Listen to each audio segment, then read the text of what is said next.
Good evening and welcome to The Journey Home. I'm Marcus Grodi, your host for this program. Our guest tonight, Rebecca Frech,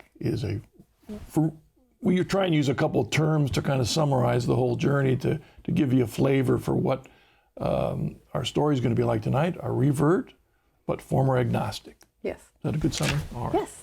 There's some homeschooling stuff in there too we'll talk about later though, right? Yes, absolutely. Okay, very good. Okay. So let me back out of the way and invite you to go way back. Let's start the journey. Way back in the beginning. Yep. So like a lot of children from the 70s, I was raised not really Catholic as much as hippie Catholic. Like my parents, my father was in the military, my dad was a naval officer, my mom was just amazing. And they were so into the reforms of Vatican II. They were so happy that the altars had turned. They were thrilled that Mass was in the vernacular.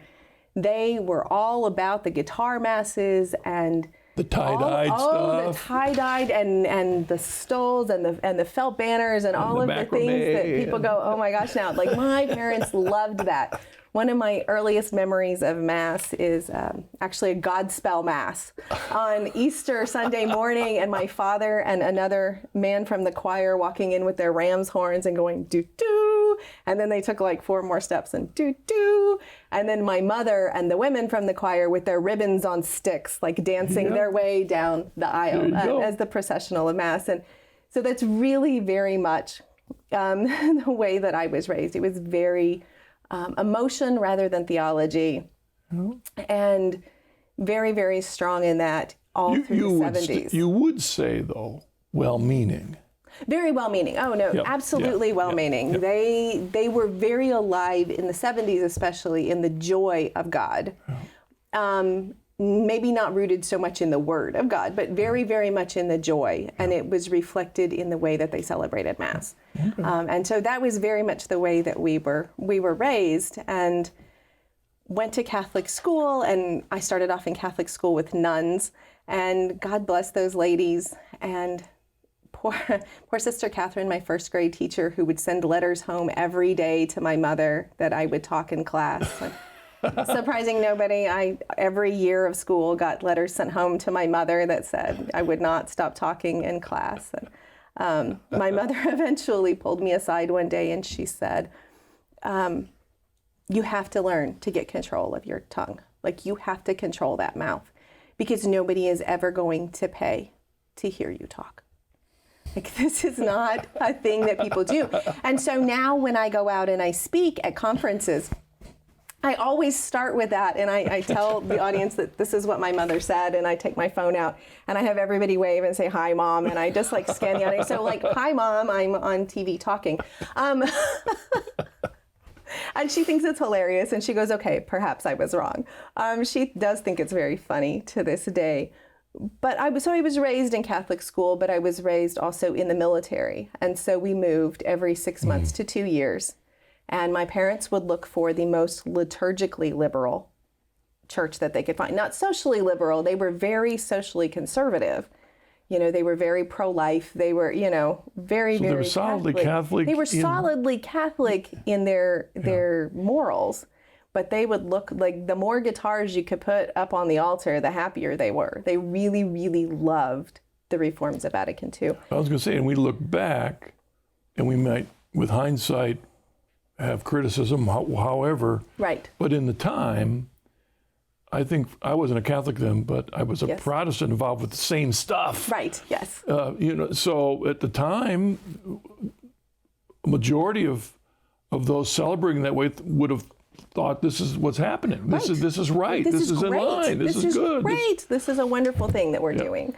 Yes. And those are the seeds that were planted in you way back when. Those are the seeds that were planted way back, right. And I was always a reader. And so all through elementary school, I would always, go into the library and just pick up whatever books I could find. And I remember we moved to Kingsville, Texas, which is where I lived the most of my life. The military kept sending us back to Kingsville. But I went to the library in the St. Gertrude School in Kingsville, Texas, and they had a whole shelf of saint stories. And I read my way through this entire shelf of saint stories and came home convinced that I wanted to be a saint, and prayed in the 4th grade every night that God would give me the stigmata so that everybody else would know I was a saint. Like, I didn't really need it for myself because I was pretty sure like I was holy, but if I only had the stigmata, like that was like the golden ticket to heaven. You couldn't, go any other way. Or you could have found the saint who was the patron saint of those that used the sticks and the banners, I could have looked, but no, I was very convinced that the story of Padre Pio just really hit me, the fact that he had the stigmata, and I was convinced that that was what I really, really needed. And told everybody. I mean, I didn't care what denomination you were. I didn't care where you went to church. I didn't care who you were. If I even knew you at all, I was, I'm going to be a saint and I'm going to have the stigmata. And my mother would shush me. Like, we don't need to tell everything we know to every person that we know. And after I was going to say those Baptists in the Bible Belt really would not really sure what you were talking about. Well, we weren't so much Bible Belt. So we were very South Texas. Kingsville is south of Corpus Christi. So it's 30, 45 minutes from Mexico. So there's not a lot of Bible Belt going on in South Texas. There's a lot of Hispanic Catholicism and very deeply in the culture there, and which was very different than what my white parents with their felt banners were kind of pushing. So it was very different. And our small town of, at the time, 15,000 people, 16,000 people had 3 Catholic churches. I mean, it was very, very Catholic, the community that we were raised in. And still my mom was like, shh, like, we don't need to tell everybody that we're going to get the stigmata. And as I got older, I started to take that as we shouldn't talk about our faith. And I started to really internalize that. And, my mom would impress upon me that some things were private and they needed to be between you and God, and that you didn't need to go out. And there were other people whose job it was to go out and evangelize. And there were other people whose job it was to go out and tell everything that they knew. And that maybe in the 5th grade, that wasn't my job, or the 6th grade, or the 7th grade, or the 8th grade. And so I over the years, I began to internalize this idea that faith and religion were not something that we talked about. In the meantime, I was confirmed in the 6th grade, and we had to pick a confirmation saint. And I flipped through one of these saint books and picked Catherine of Alexandria because she was hard to kill. Like, the Egyptians just kept trying to kill her, and she wouldn't die. The sword would break, the wheel would break, everything they tried would break. And finally, at the end, she was like, all right, God, I've had enough. Like, can you just let them kill me already? And I thought she was kind of funny. And as a 6th grader, I picked her. What I didn't realize, I think actually she probably picked me. She's like the original big mouth girl and wouldn't stop talking about God no matter who told her to, no matter where they put her, and ended up evangelizing and converting everybody around her. Oh. So she was my girl. I always say, she just kind of looked down from heaven and was like, I'll take the little loud one, like that one's mine. And, she's been there ever since. And so that was kind of my way. And I wandered through the church, and we put on a good show. Appearances were very important to my parents because of their own backgrounds and where they'd come from. My mother had grown up incredibly poor. My father was adopted and felt that very deeply. And so appearances were very important to them. And so we looked like the perfect Catholic family. My mother was in the choir. My dad played the guitar. I lectured. Both of my brothers served Mass. There was nobody sitting in our family pew. Like, everybody was up and performing on the altar. My mother's purse sat in our pew, and that was it. And funny image. Our guest is Rebecca Frech. With all wanting the stigmata, being a saint, all that stuff. Yes. Was it in here? It was when I was young. Okay. It was when I was young. And then my mom was in a horrific car accident when I was 14 years old that left her brain damaged.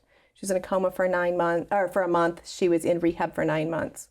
Left her physically and mentally disabled. And that really just kind of ripped the rug out from under all of us. And I got very angry at God. My brothers got very angry at God. Like, how could you take our mother away? And my dad, she was really his touchstone. And so when she was gone, he really had nothing to lean on. And so he would leave us with family members and disappear for days at a time. And so our entire family fell apart at the time of my mom's car accident. And I think my dad was probably internalizing a lot of anger at God too, but we as children never heard it. Just as an adult, I can see it in his actions. And so by the time he came back to being with us all the time, because he would come in and out, by the time I was 15 and a half, I had moved in with my aunt. My mother had come home from the hospital, and like a lot of brain injured people, as they're healing, she had some violent tendencies. And so I was sent away to live with my aunt, and would come home on the weekends. And I had wandered away from the church. I just couldn't see how I could reconcile the love that I had for God with the implosion of my family. And I would say just flat out to people, there may be a God. He may be there. I don't see why I should worship somebody who allowed this tragedy to happen in my family. And my father actually applauded me for being, this open-minded, broad-minded thinker. And so I wandered away, and I stopped going to Mass at the age of 16 and never went back. And had I been in a different situation, had I had different parents, had anybody said to me, just come with me, had I been invited to come back, I probably would have gone. But I think our situation with our family was so frightening to the people in our parish, because we had been the backbone of the parish. And so to see our family fall apart, people just kind of scattered to the wind. And they probably didn't feel they had the answer either. They didn't have the answer. To that question that you... And to be fair, I was an incredibly angry 16-year-old at that point. But you kept it all in, you didn't talk. Oh, no, that's never been the way. It's never been my way, Marcus. Right. So actually, at the age of 16, I was so angry at my parents that I went to court and had myself declared an emancipated minor, because I was so angry at my mother for being brain damaged. I was angry at her for being disabled. And I was angry at my father because he had left and come back, and the way he had run the family, that I went to court and had myself emancipated so that I could be responsible for myself and make my own decisions. And I explained that to the judge, who agreed with me that of the three of us, I, at 16, was the most capable of making the decisions for my life. And so at 16, I was an adult. Legally. Wow. And worked and moved in and out of my parents' house, moved in and out of my aunt's house, went to college at 17, and I was going to start my life, and it was not going to include the mess that was in my parents' house. And just led exactly as dissolute a life as you would think a 16-year-old put in charge of herself would live. I discovered boys, and I liked them a lot. I was never like a drinker or a drug person. I watched people do drugs, and I watched people drink, and I was afraid of their loss of control. And so I stayed away from that. But, boys I liked kind of a lot. And by the time I was 18, I was just kind of burned out on everything. I'd been in charge of myself for 2 years and not really equipped to handle that. And just before my 19th birthday, I went out on a blind date with a guy who lived in our apartment complex. Our apartment manager set me up on this date and said, there's this guy and you should meet him. And I went on a date, and he didn't talk, and I did. And I thought he was a snob, and he thought I was obnoxious. And at the end of the night, he leaned in to kiss me goodnight anyway. And the moment that his lips touched mine, I had this vision flash through my head of us as old people with lots of grandchildren. And I stepped back, and I just looked at him, and I thought, no, God, I don't even like this person. And, I have this very clear picture of us 60 years down the road with this huge family. And I'm not even sure that I want family, because I don't even really like children. And so I went in and I looked at my roommate, Carrie, and I said, I think I went on a date with a guy I'm going to marry. And she was like, okay. And I said, he was awful. He's the most obnoxious, rude, snotty person ever. And she's like, well, what's his name? And I said, it's Ben. And she said, Ben what? And I was like, I don't know. And she said, well, I guess you should go on a second date with him to find out what his name is if you're going to marry him. And she was joking, and he called me the next day and asked me out, and we went out to a movie, and I was really not sure. We went to go see Bram Stoker's Dracula, which was the thing at the time. And the whole story of it is that Winona Ryder it was Winona Ryder and Keanu Reeves and Dracula, that she has an affair with Dracula. And about 10 minutes into the movie, my now husband disappeared. And I started looking around, and I got up and I found him, and he's in the lobby reading a newspaper. And I said, where'd you go? Because we were watching a movie. And he said, I see absolutely no entertainment value in infidelity. But if you want to keep watching the movie, you can. It's just not for me. There's nothing attractive to me in a woman who's cheating on her husband or a husband cheating on his wife. And I just went, I have found the promised land. And I found out that his last name was Frech, and I found out all kinds of wonderful things about him and met his family. And they were just warm. He wasn't obnoxious, he was just quiet. He was just very quiet and listened. And, so here's the thing, like, God's so smart, right? Because he puts a girl who likes to talk with a guy who likes to listen. And it worked, and it's worked 26 years, 24 years of marriage, but 26 years now together. And it still keeps working. And it was just this moment, but I still didn't understand, this blanket of humanity that had been on my lap in this vision. And then we got married and had our first baby within the first year, despite our efforts, because I was still a nice agnostic girl, and I was on the pill because we were going to wait until we graduated from college to have babies. Where was he coming from religiously? He was Lutheran, but Lutheran. Yeah. I mean, he went because it made his grandparents happy. We got married in the Lutheran church because his grandparents had literally built the church. And so they said to us as a favor to us, will you get married in this church? And I was like, well, I mean, it's as good a place as any. So we got married in the Lutheran church and had our first baby within the year, despite our best efforts. And she was baptized in the Lutheran church because his grandfather asked us to. And so we did. And then she was about 6 months old, and I realized that I didn't know how to raise a Lutheran.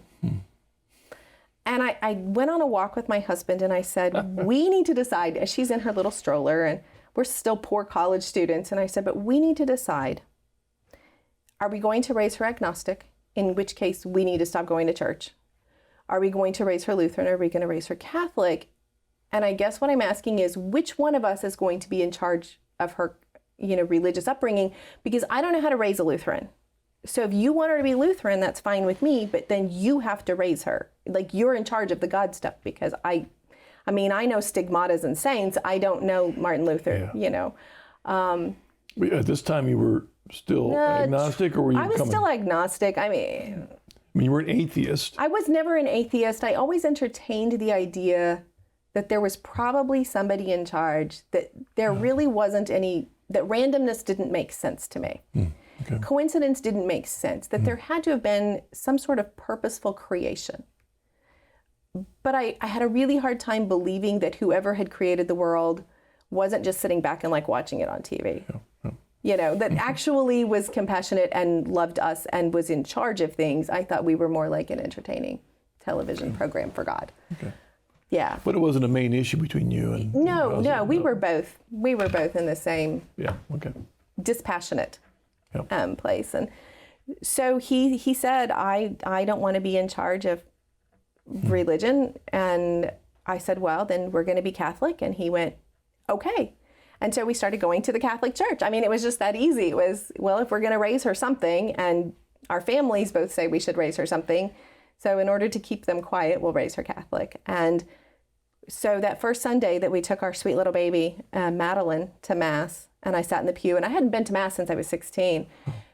And they started to play one of the songs from the 70s that I can't even remember which one, Eagle's Wings or something, that people roll their eyes about now. But to me, that was familiar, and that was church. Yeah. And the chords of the organ just kind of washed over me, and I just started to weep because I had come home. And that was really the beginning of my reversion back into the faith. Right. Was that moment of, I guess if this is what we're going to do, this is what we're going to do. I said, seeds. Seeds were planted in you. Seeds were planted. They're well-meaning people. They're experimenting a bit, but that hymn, the power of that hymn. Right, the power of it. And I had a grandmother, my father's mother, who was a daily communicant, who prayed for me the entire the entire journey. She prayed me the whole way back into the church. So, I mean, grandmothers just need to know that how powerful those prayers are. Well, then two things. So you're back in the church. I mean, literally, you're back in the church. In the church, In yes. the church. But that doesn't mean that you're a full-flung Catholic. No. Or that your husband's even close. No, he wasn't even close. He was just going through the motions because we were there and we had agreed to do something. And then I got pregnant. We had a miscarriage, and then I got pregnant with our second child, Wyatt. And he was born 10 weeks premature. He was 3 pounds, 1 ounce. Everything had been fine up until the moment that my water broke and we had this baby. And he was in the hospital dying. He was not doing well. He had contracted this horrible bacteria. And they called me at home and said, you need to come to the hospital right now. Because he deserves, the nurse said to me, he deserves to die in his mother's arms. And I got in the car and drove myself, which I don't recommend anybody in that situation doing, because I made a 45-minute car drive in about 25 minutes. I don't even remember the ride. I just know it was 25 minutes. And walked in, and I walked into my husband standing there holding our son's hand, and he was very clearly dying. And he was holding his hand, and my husband was saying to him, it's okay. It's okay if this is too hard, if this hurts too much, if you are in too much pain, it's okay to let go. I'm your dad, and I'm going to stand here with you to the end, and you have already in 6 weeks fought harder than any man could ever be asked to fight, and it's okay. It's okay if this is the end for you. I'm going to hold your hand all the way to heaven, little boy. And I have never been angrier at my husband in my entire life. I think it took 3 nurses to hold me back from trying to, don't you dare give my baby permission to die. And my husband was right. I mean, I'll say that. He was the better parent in that moment. And losing my last support, which was my husband, losing that, all that I could do in that moment was hit my knees and pray. And finally, at last, I called on God, the Father, to have mercy on my son. And 6 hours later, he was out of the woods, and now he's 20 years old and in college to become a teacher. And in fact, we laughed because he had this horrible, horrible sick start to his life, and he is the child who never gets sick. Like the flu will sweep through our house, and Wyatt will be the one that's making soup for everybody, and he is the one who will make soup for everybody. And yeah, I was putting myself in your husband's shoes doing that, and yeah, his words weren't so much to your baby as to himself. Yeah. To let go. He was, yeah, it's tough. It's hard, and it's okay to quit.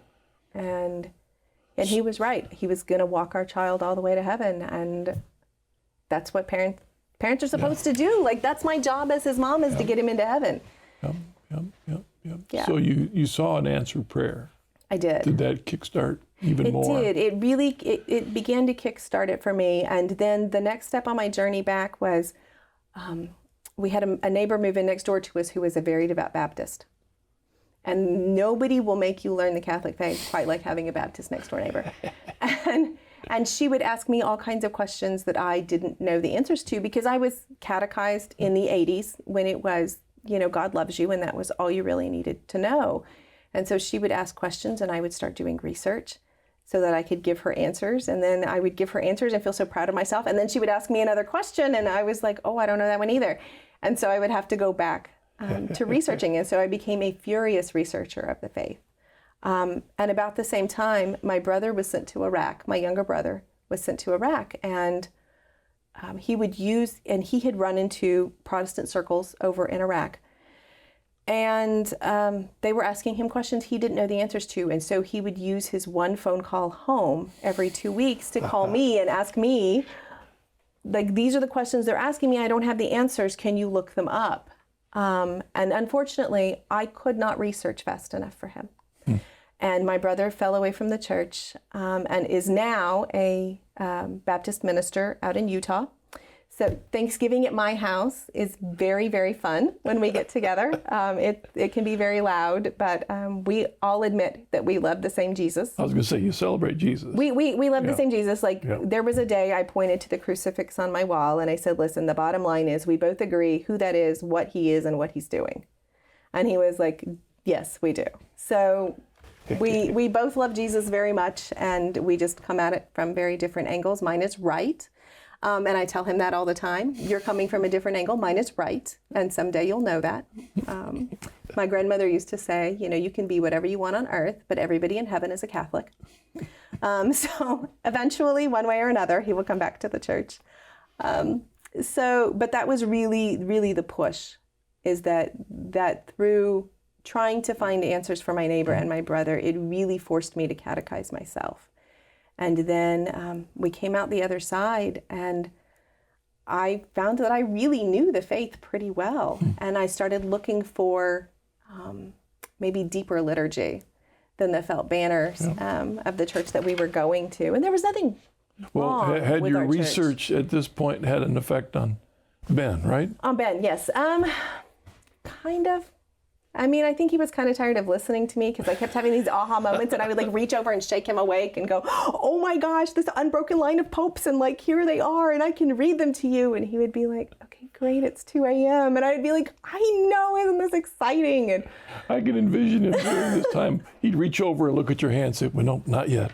Yeah, nope, not yet. No stigmata it's yet. It's not there yet. No stigmata yet. Nope. No, not at all. And then we started homeschooling. And by accident. So the first time I ever heard of homeschooling was in People magazine, and one of the girls from the show, The Facts of Life, was homeschooling. And I can remember being in high school and I read that story and I thought, oh, that's so ridiculous. Like, what on earth is wrong with her? Why would you homeschool? Like, there's perfectly good schools. Like, why would you do this? I'm going to pause there. Yeah. Let's take the break on that question. Why would you homeschool? And what cracks me up a little bit now, which we might want to talk about, is that during this COVID crisis, with the way it's affected schools, there are a whole bunch of people that think they've been homeschooling. Yes. And it isn't exactly. No. They're saying, well, I've homeschooled, it doesn't work. And that's not really. It's not quite the same. It's not. So anyways, we'll pause right there. Okay, sure. Rebecca, and we'll come back. And we'll come back for the rest of Rebecca's story. Again, before I take a break, I want to remind you of our website, chnetwork.org, where we have not only lots of stories like Rebecca, but she's going to talk about homeschooling a little bit and how that connects with the faith. And I think if you went to our website, if you're wondering about that, you'll find lots of other members and converts who have explored the issue of homeschooling for lots of reasons. So check out chnetwork.org. We'll be back in just a moment.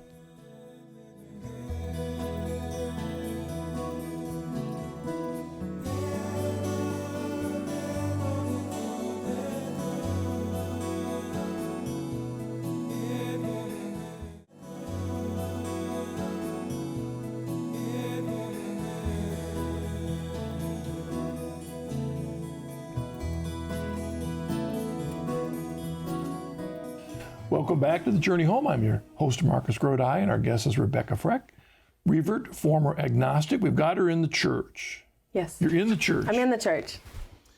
Husband's still somewhere along the line. He's on his way. But you said the last question that before we took the break was a question someone would say, why would anybody homeschool? What a crazy person. What kind of crazy person would do that? And then our beautiful, brilliant oldest child taught herself to read just before her 4th birthday. She was 3 and about 10 months or so, and we were walking through the grocery store and she started reading the signs that didn't have pictures with them. And I just kind of looked at her and was like, we're not doing this at 3.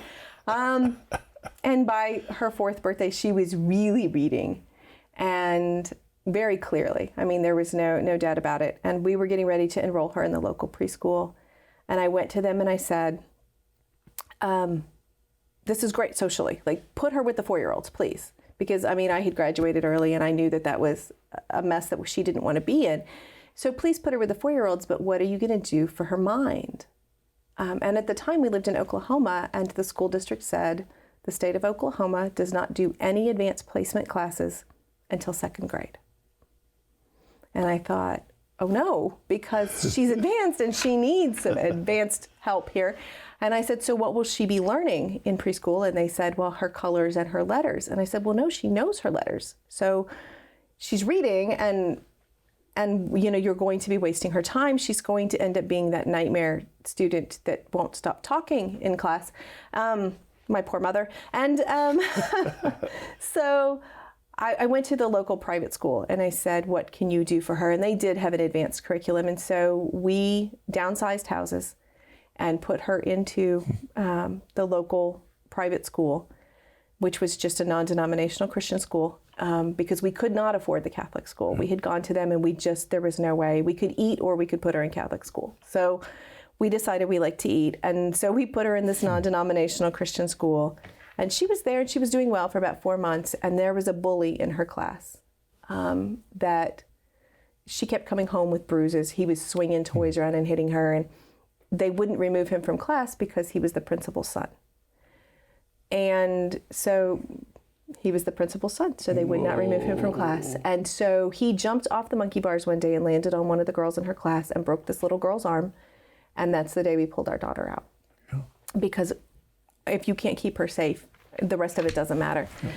But then what were we going to do with her? Because, she's now even more advanced than she was. And so I said to my husband, okay, this is what we're going to do. I'm going to homeschool her. It's preschool. How hard could it be, right? So we're going to homeschool her, and I'll homeschool her until the second grade, till the end of first grade, because that's when they do advanced, placement. Yeah. And so we'll go to the end of first grade. I don't want to do this forever. This is a crazy, ridiculous thing.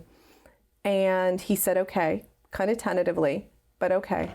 And by the time we got to second grade, Madeline was reading on a 6th grade level and was doing 5th grade level math. And we went to the school district and said, okay, this is who we're bringing you. And they said, we can't make that big of a leap. We can't send her to junior high as a 2nd grader for reading classes. And they were really in a conundrum. And our son Wyatt was coming up behind her and was loving everything we were doing. And he was absorbing it like a little sponge. And I went, okay, so I'll keep homeschooling her and maybe him, but anybody who comes after him, they're all going to school. Well, Lincoln, who was after them, had severe learning disabilities. And I was spending 4 days a week up at the local school the year we put him in school to see if they could teach him. I spent 4 days a week up there trying to teach the special ed teacher how to teach my son. And I thought, this is ridiculous. What a waste of my time. And so I ended up bringing everybody home. And ended up, I'm like the accidental homeschooler. We just sort of fell into it. It was never our plan from the get-go. I love these people who, before they're even married, they're like, we're going to homeschool. And I'm like, wow, I didn't even know what homeschooling was at that point before we had children. But we sort of fell into it. And I'm wondering if that happens more often than not. I think it does. I think it becomes did for us a last resort. That you just end up falling in love with. And I loved having my children at home and being the person who got to hear them learn to read and got to teach them about history. And I love history. I'm such a history nerd. And now all of my children are these giant history nerds. And they absolutely get it from me. And so it has been this great joy. And then somewhere along the way, we moved to this neighborhood, which was all elderly people. So everybody was retired. And then our little family of, I think at the time we had 4 children. We had just had Ella. And I was so lonely. I've never been so profoundly lonely in my life. And I started blogging just because I needed to talk about grown-up things with grown-up people. And through blogging, I started to find other Catholic writers that I hadn't even known were out there. I didn't know that there were people like me, that there were women in their 20s.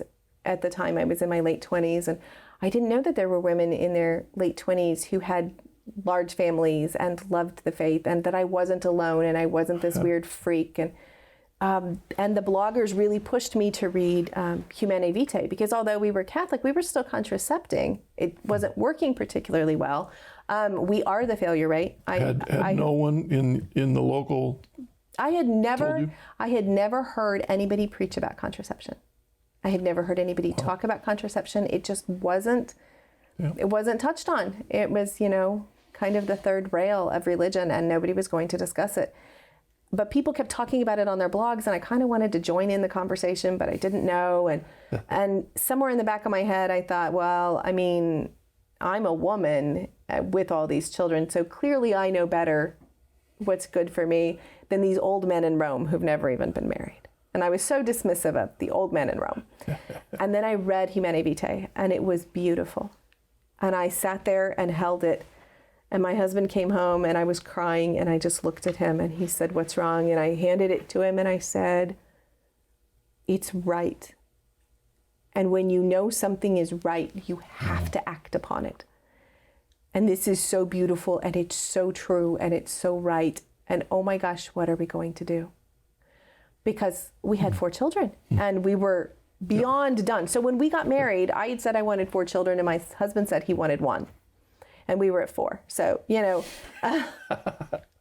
and so we were done. And my husband had scheduled a vasectomy. I mean, like it was on the books, it was scheduled. And his doctor required that I sign a paper that said I knew he was going to have a vasectomy and that I have a pregnancy test done, because they'd found that sometimes if the wife was pregnant and then lost the baby, that she would change her mind and want to have another baby.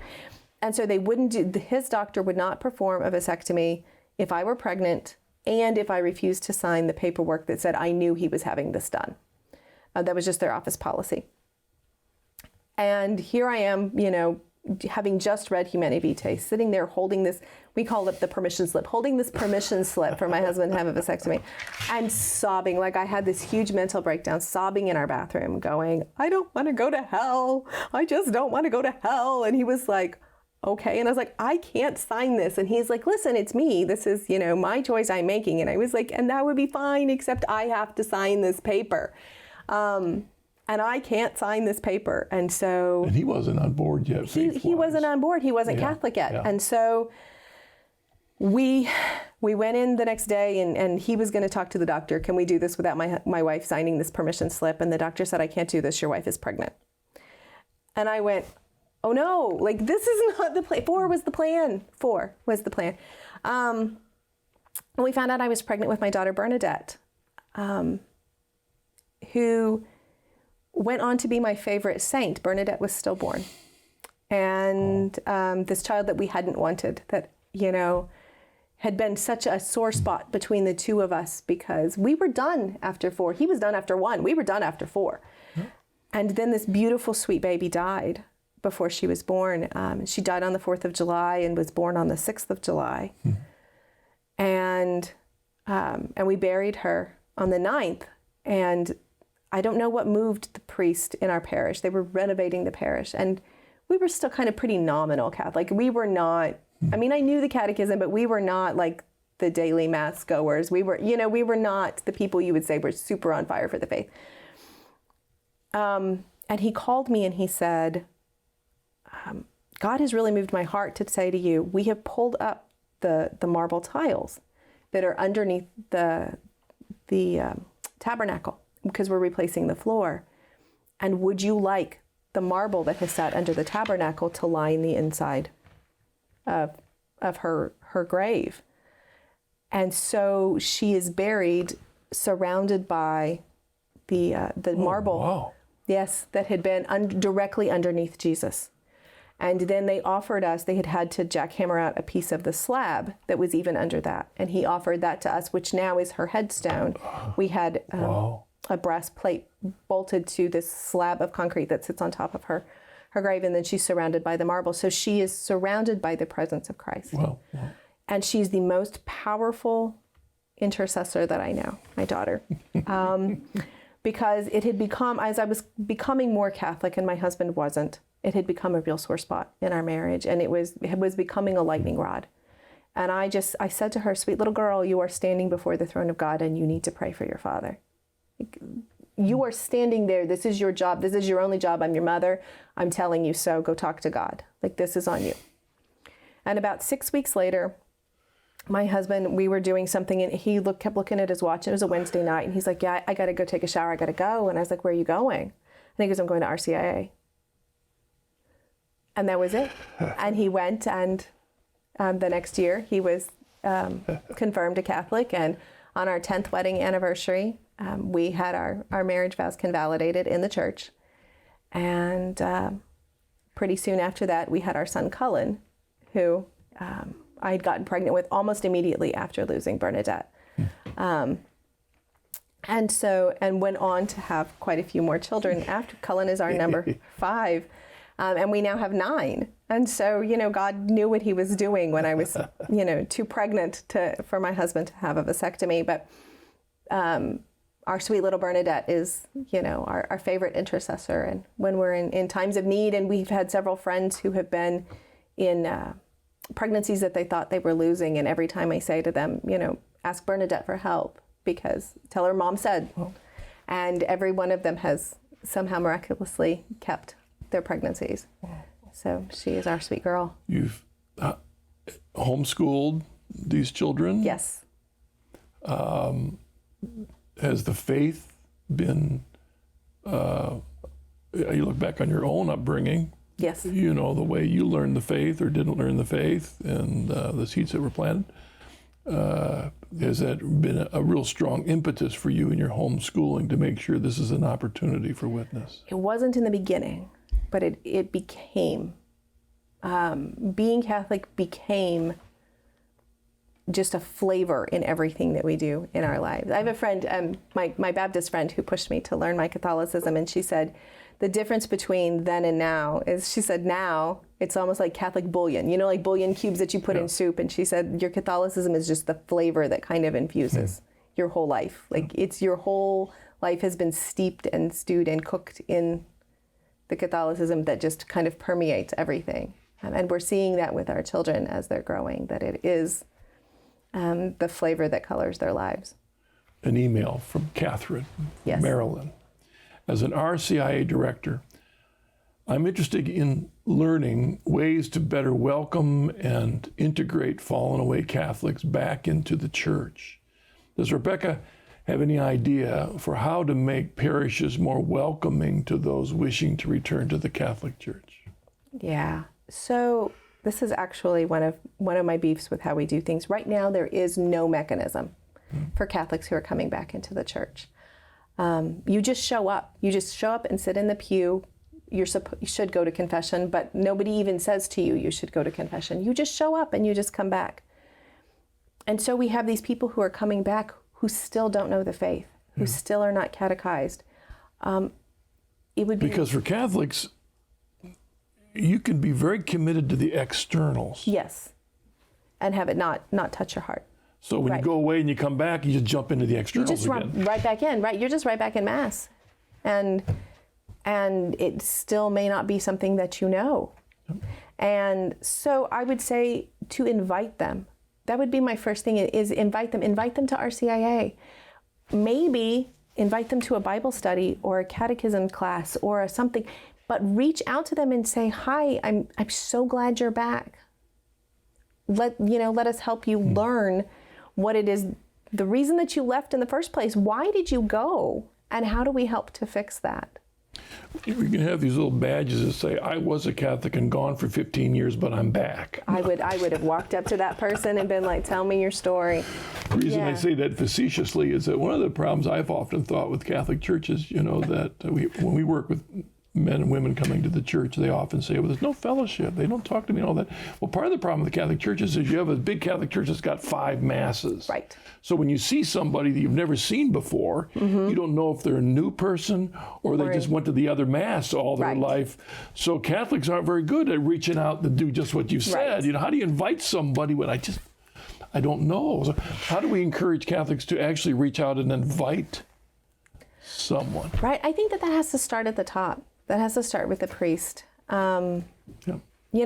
is the father of that family. And I have seen from my own children that children tend to follow the lead of their father. And so if you have a priest who is open and welcoming and an active part of the family life of the parish, that it helps definitely to influence the people around you, but also to encourage small groups and to encourage people to reach out and do you know the people around you, and to be welcoming and to help people in their moment of need. That was an issue for us. We had a daughter who became disabled and could not get the church to return our phone calls. We were in the hospital and called repeatedly and said, we need somebody to come and bless, anoint our daughter, and got a return phone call a month later. And so there is this gap. And it has become better now. We came to learn later that part of that gap was our priest had Alzheimer's and they were just not telling people. So I would say also that the church needs to be honest with the people who were in the pews about what's going on. Had somebody told us he was sick, we probably would have reacted differently, But our Catholic Church, I was talking with a friend about this earlier today, that we still assume that people live with their family. We still assume that grandma's across the street and your aunt and uncle are around the corner, and that you have this network. And people in America don't live that way anymore. And so we need to reach out to each other and help to create kind of family units within the parish. Our guest, again, is Rebecca Frech. We have another email here, but I want to make sure before we jump up into the email to let them know that you did more than teach homeschooling. You actually got involved with curriculum. I did. I actually wrote a book on homeschooling. Okay.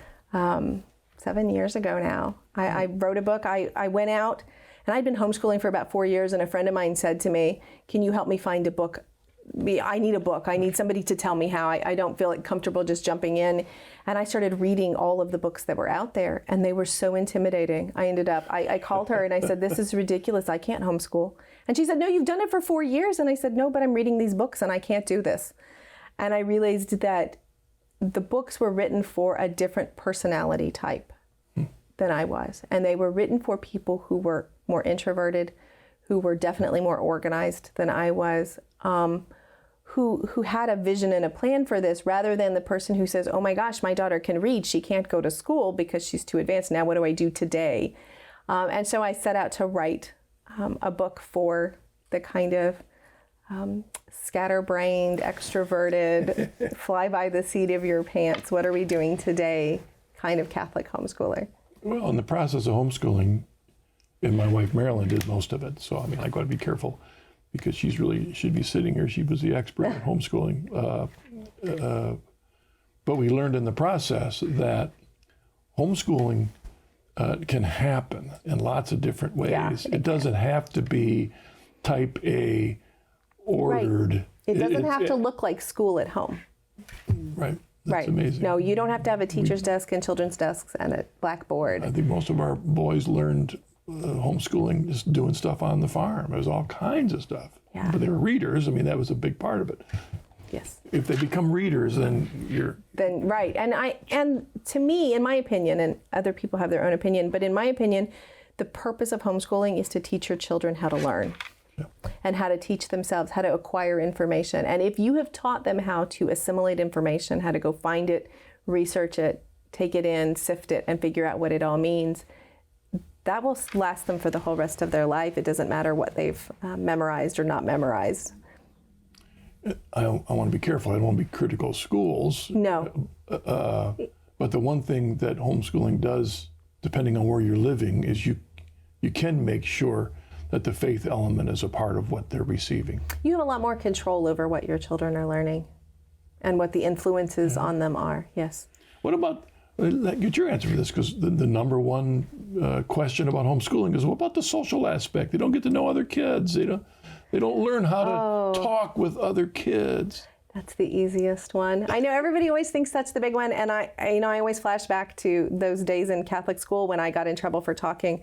And Sister Agnes Marie, the principal, would say to me, Rebecca Lynn, the purpose of school is not socialization. And I would have to put my head on my desk, and I can't even tell you how many days I spent with my head on my desk because I was socializing too much in school. Unless you are locking your children in a basement, unless you are keeping them away from every human being they will ever see, your children will learn socialization. Yeah. Get them out there, expose them to other children. Take them out into the world. Socialization is more than just being able to operate within a framework of 30 kids who are your same age. It's also being able to talk to the people at the grocery store and have conversations with, the elderly woman next door and play with the children across the street. It's being able to hold down a job and hold down a conversation and know how to be in the world.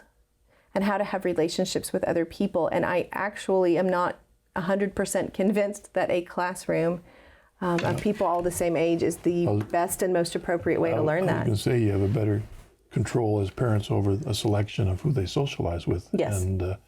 And our boys were in community theater, which was a huge input, and then they were in local sports. And we had good Catholic families that were our closest friends. I mean, they had plenty and of the truth is that you cannot pick your children's friends. They're going to befriend who they befriend, but you can absolutely select the pool of applicants from which they're going to pick. Right. Another email, Danny from Grand Rapids. What does Rebecca think are some of the things that are most likely to help draw lapsed Catholics back to their faith roots? A number of friends I had in youth group growing up are no longer practicing their faith, and I would love them to return to the sacraments, but don't know how to reawaken their interest. Invite them. Reach out and ask them.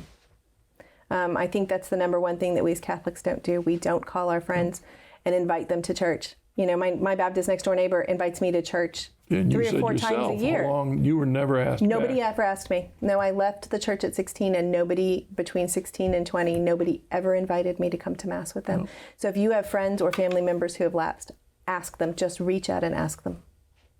Yeah. I remember in my last Protestant church, every September we called it Fill a Pew Sunday. We had a picture of a guy named Phil A. Pew, and we had a cookout afterwards, and the goal was you invite everybody you know. Yeah. Come, fill the pews. Right. You know, and sometimes I hear about churches closing down because of pews. Fill the pews before you close it down. If you truly believe that we have the answer of how to get to heaven, if you truly believe that we have the answer of eternal life, how selfish do you have to be to not tell everybody you know because you're afraid of being embarrassed? Like, there you go. Tell everybody, invite everybody. I mean, so they say no. So what? Ask them again. All right. Got an email from Nancy from South Carolina. As a mother of several small children, I'd like to build a culture at home that helps encourage them to grow in their faith, especially as they get older. I'm overwhelmed, though, by all the great ideas I read about in mommy blogs and Instagram. Yes. Where do I even begin to help create a holy home? Okay, first of all, realize that what you see online is a lie. That everybody who has those beautiful homes on Instagram, if you go to their houses, and I've been to a lot of these like influencers' houses, I know them from writing circles, it's beautiful here, and a huge mess has been kicked behind them. So first of all, do not compare your inside to everybody else's outside. That's the first thing. And the second thing is to start small. Nobody says that you have to jump in today and do all of the things and celebrate all of the saints and all of the feast days and all of the everything and go to Mass and do all of the things.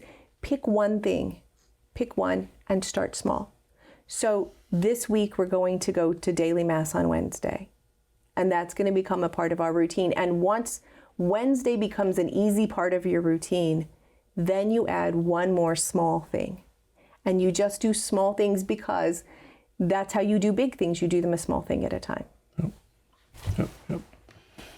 And of course, we have that part that was so much a part of our lives on Friday fasting that's kind of been lost by the wayside. You know, how do we communicate to our family that's maybe still something to try and get back up again?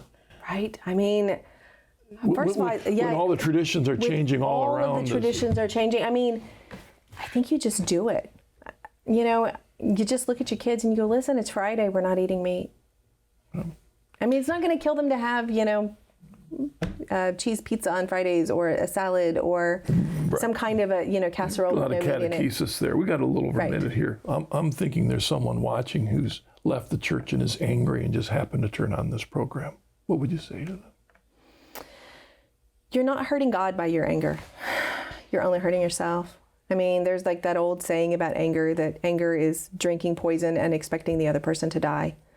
So if you think that you're punishing God with your anger, all he's doing is looking at you in sorrow and saying, come home to me. Mm-hmm.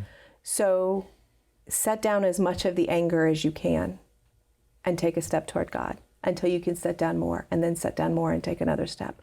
Because before you know it, you will have set it all aside and you'll be back home.